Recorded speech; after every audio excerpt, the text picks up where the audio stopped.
gay rights advocate, and essayist. And he single-handedly combined both the most experimental work in the language along with its most ferocious defense of sexual difference. His work manages to bridge desire and politics, for Berlonger dislocated normative practices on all levels of life and art, and grounded his aesthetics on the notion of a subject constantly in a state of flux and insistently mutable. Berlonger was an early reader of Gilles Deleuze and Félix Guattari's Anti-Oedipus and 1,000 Plateaus.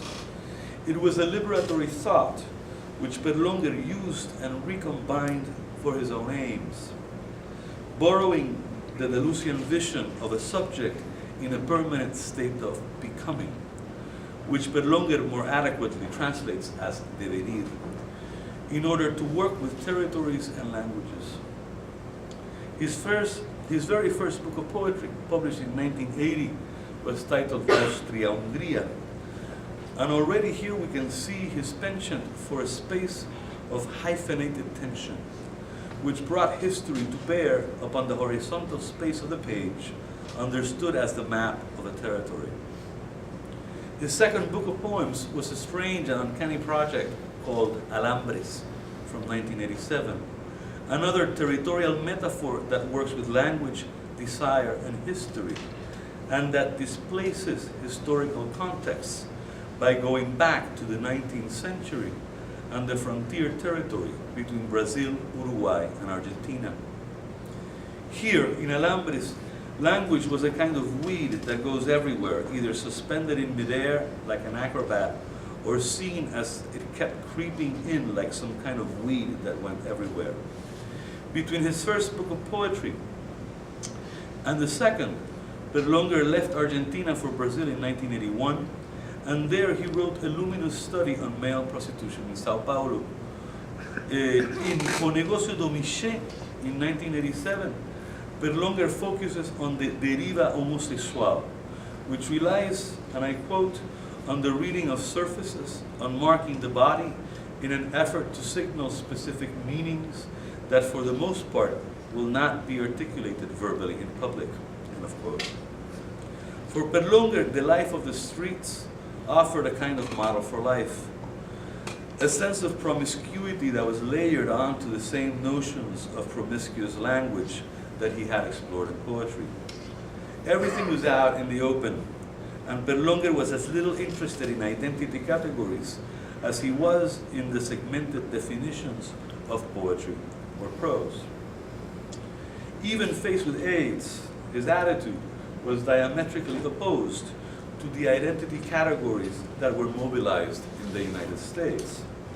In fact, for Berlonger, AIDS had killed a certain freedom of desire, so that one of his most important statements from 1991 was precisely called La desaparición de la homosexualidad, published in the small magazine El Porteño, and Berlonger always actually published in small magazines and short-lived presses. His work was always sort of like on the margins. Published in El Porteño, where he talked about the disappearance of a certain kind of life as homosexuality becomes medicalized, normatized, as it simply, and I quote Berlonger, starts diluting itself in social life without ever again calling nobody's attention, without it being singular, end of quote. This loss of the singularity of homosexuality for Berlonger was also associated with the normatization of what was now increasingly called, quote, gay life. And in this sense, Berlonger, one of the founders of the very early Frente de Liberación Homosexual in Argentina, argued against the solidification of the subject into identities, into categories. He simply became less interested in homosexuality as a form to liberate desire and turned to a particular Brazilian religion centered on ayahuasca, which at this time, rendered possible the liberation of the self from itself. What interested Berlonger in terms of sexuality and desire was also linked to his sense of linguistic experimentation.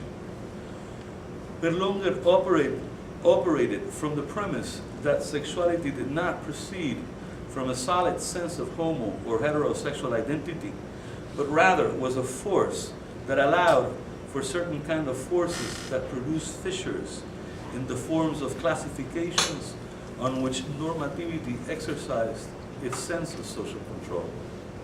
Berlonger was engaged in a certain kind of promiscuous ethics, on a sense of heterogeneity that was also extensive to the rest of his work. In other words, the sense of an ethics of promiscuity in Berlonger was not simply limited to bodies, but also included the literary forms in which those bodies manifested themselves, in order to include genres such as pastiche, intertextuality, hypertextuality, collage, quotations, reiteration, and even, and most importantly, the ethics that underlie his use of portuñol as a creative space, as a kind of interference where it is the diverse of the diverse mixed in itself, which is important. In one of his poems written during Carnival in Rio in 1984,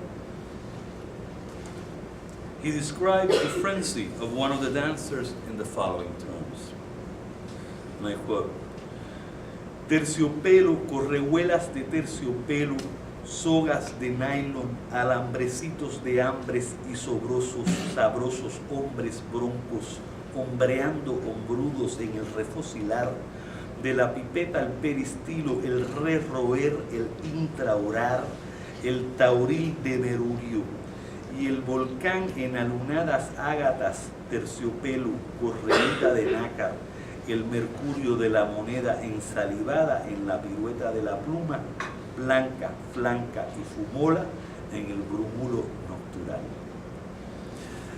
Such chaotic sense of language, in effect, tries to imitate the kind of frenzy that it also attempts to describe. While without a twisted and bent language to the very limits of intelligibility, while remaining within the code of Spanish, Berlonger layers signifiers on a chain. While his intellectual models were Deleuze and Guattari, his literary model was José de Samalima's neo-barroco aesthetics, which in Berlonger's iteration became a neo-barroso, which he opposed to the Argentine and Latin American literary pretensions as to a kind of, and I quote, realismo de profundidad que suele acabar chapoteando en las aguas lodosas del río. End quote. Berlonger created multilingual texts in the sense that they preclude the easy and facile definitions and are constantly against closure. His procedure was different, from example, from that of New Yorker poets, because Berlonger's portuñol was accompanied by a sense of linguistic disarray that was also an aesthetic version of the same kind of politics that he argued for in his activist work. The closest point of comparison to Berlonger would be to the nexus of artists that lived in New York at the time of the AIDS epidemic.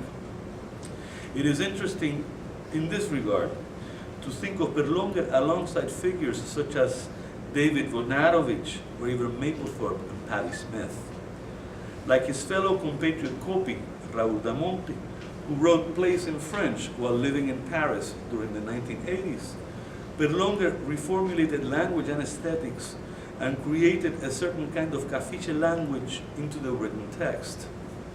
Social conscience and ethnicity was the main theme of Pedro Pietri, who was also an avant-garde writer as far as I am concerned. But the question of sexuality does distinguish Berlonger from those New York poets. Spanish and English also did not live in the same state of contiguity as Spanish and Portuguese did for Berlonger. The political bent that was discursively manifested in the situation of a minority in the United States does not translate into Berlonger's aesthetics